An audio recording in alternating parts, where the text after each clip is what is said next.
महाराष्ट्र सरकार की चुनावी सौगात, मराठों और मुसलमानों को नौकरियों में और पढ़ाई में आरक्षण।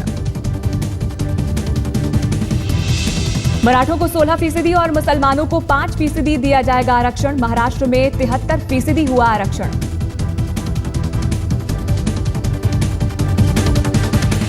मुख्यमंत्री ने कहा, नहीं हुई सुप्रीम कोर्ट की गाइडलाइंस की अनदेखी। सुप्रीम कोर्ट के मुताबिक 50% से ज्यादा नहीं होना चाहिए कोटा। मुख्यमंत्री ने कहा, इस आरक्षण से अन्य पिछड़े वर्गों को मिलने वाले आरक्षण पर फर्क नहीं पड़ेगा।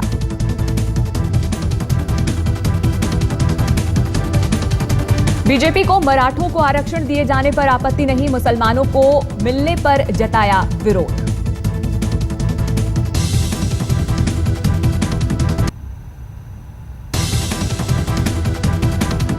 बढ़े हुए रेल किरायों पर नवी मुंबई में प्रदर्शन। कांग्रेस एनसीपी ने किया रेल रोको आंदोलन। वाशी स्टेशन पर कांग्रेस और एरोली स्टेशन पर मुंबई की ओर जाने वाली कई ट्रेनों का रास्ता रोका गया।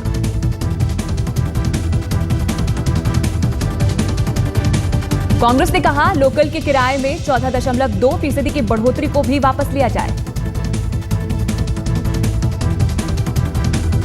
महंगाई पर बोले शरद पवार, कहा, महंगाई कम करना मोदी सरकार की जिम्मेदारी। कड़े फैसलों के नाम पर इस जिम्मेदारी से नहीं भाग सकती सरकार।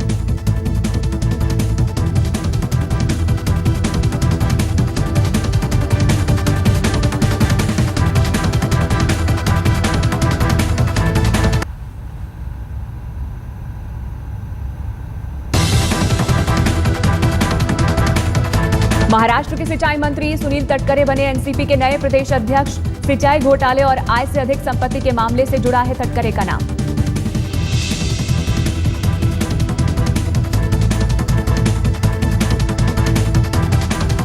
भास्कर जाधव की जगह अध्यक्ष बने हैं तटकरे।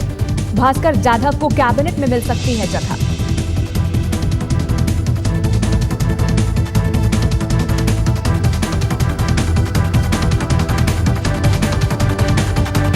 मुंबई पुणे हाईवे पर यात्रियों को लूटने वाला गैंग पकड़ा गया।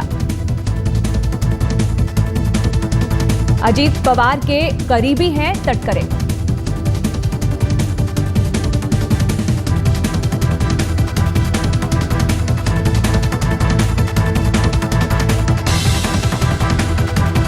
मुंबई पुणे हाईवे पर यात्रियों को लूटने वाला गैंग पकड़ा गया। आरोपियों ने परिवार के साथ हाईवे पर कार में सफर कर रही मुंबई की महिला पर हमला किया था।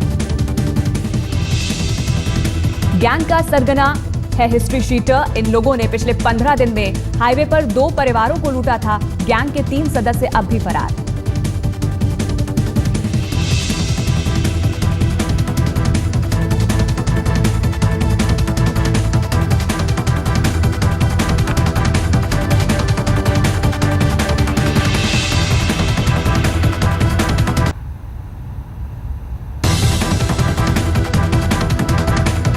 पुलिस ने गैंग से लूटी हुई कई कीमती चीजें भी बरामद की। गैंग के 8 सदस्य गिरफ्तार कर लिए गए, 3 अभी हैं फरार।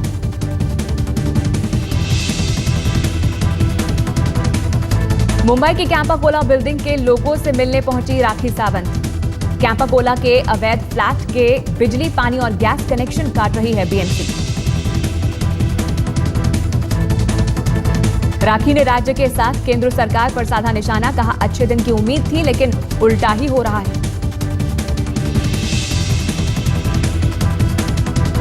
कल की तरह आज बढ़त कायम नहीं रख सका शेयर बाजार। सेंसेक्स और निफ्टी दोनों में गिरावट।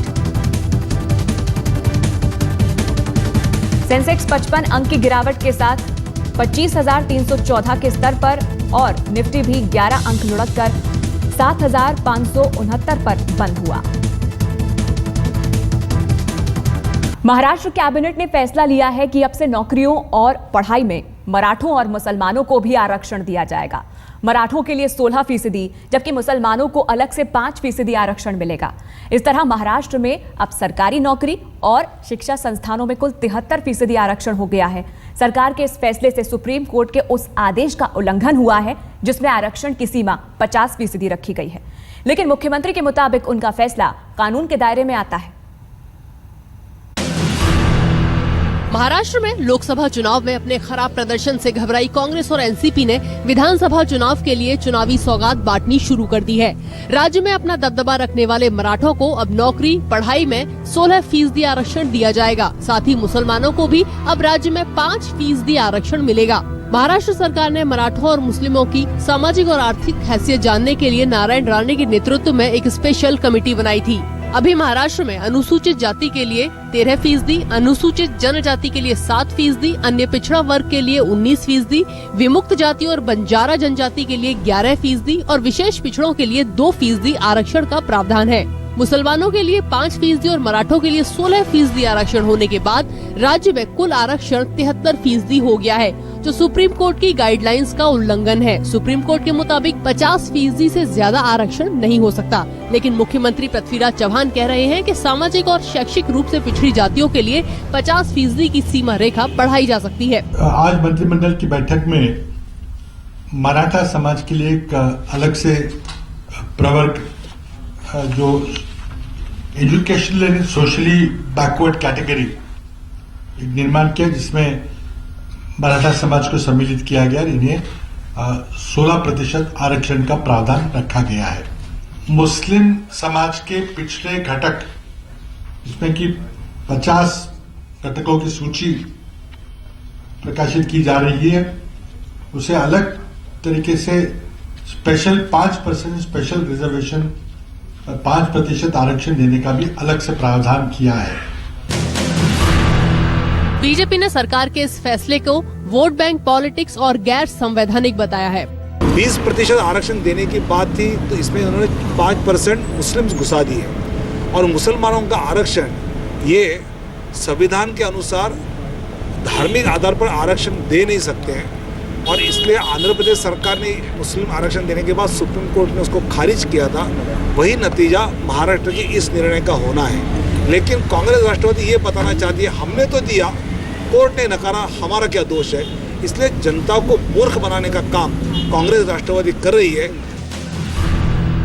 मराठों के लिए आरक्षण की मांग सबसे पहले एनसीपी के कुछ नेताओं ने उठाई थी। वैसे मराठा समुदाय महाराष्ट्र में हमेशा शासन करने वालों में रहा है। मराठवाड़ा और पश्चिमी महाराष्ट्र को इनका गढ़ माना जाता है। महाराष्ट्र की राजनीति की चाबी भी मराठा नेताओं के हाथ में रही है। ज्यादातर मुख्यमंत्री इसी समुदाय के रहे हैं और महाराष्ट्र कैबिनेट में ज्यादातर मंत्री भी मराठा हैं। शरद पवार खुद मराठा समुदाय से आते हैं। हालांकि मराठों को आरक्षण पर दूसरी जातियों की तरफ से आवाज उठाते हुए छगन भुजबल जैसे नेताओं ने शुरू में इसका विरोध किया था, मगर सरकार का कहना है कि मराठों को आरक्षण दूसरी जातियों को मिलने वाले कोटे में बाधा नहीं बनेगा। देखना होगा कि आरक्षण का चुनावी झुंझुना कांग्रेस और एनसीपी को विधानसभा चुनाव में कितनी राहत दिला पाता है। मराठा और मुसलमानों को आरक्षण देने के बाद महाराष्ट्र में अब कुल आरक्षण हो गया है 73%, जो सुप्रीम कोर्ट के निर्बंध के लगभग 23% ऊपर है।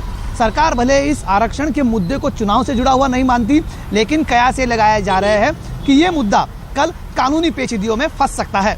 कैमरामैन राकेश साड़ेस्कर के साथ कमलेश सुतार, मुंबई, आज तक। पिछले कुछ समय से मुंबई पुणे एक्सप्रेस हाईवे काफी गलत वजहों से चर्चा में था। यहां से यात्रियों के साथ लूटपाट की लगातार खबरें आ रही थी। पुणे पुलिस की माने तो लोग अब बेखौफ होकर इस एक्सप्रेस हाईवे पर सफर कर सकते हैं। लूटपाट करने वाले गैंग को पुणे पुलिस ने गिरफ्तार कर लिया है। पिछले कुछ समय से इन बदमाशों की वजह से लोग मुंबई पुणे एक्सप्रेस हाईवे पर जाने से कतराने लगे थे। पुणे पुलिस ने बुधवार को इस गैंग के 8 सदस्यों को गिरफ्तार कर लिया, जबकि 3 अब भी फरार हैं। गैंग का मुखिया एक हिस्ट्री शीटर है। ये आरोपी हाईवे पर अपने निजी वाहनों से सफर कर रहे लोगों को निशाना बनाते थे और लूटपाट के लिए जानलेवा हमला करने से भी नहीं चूकते थे।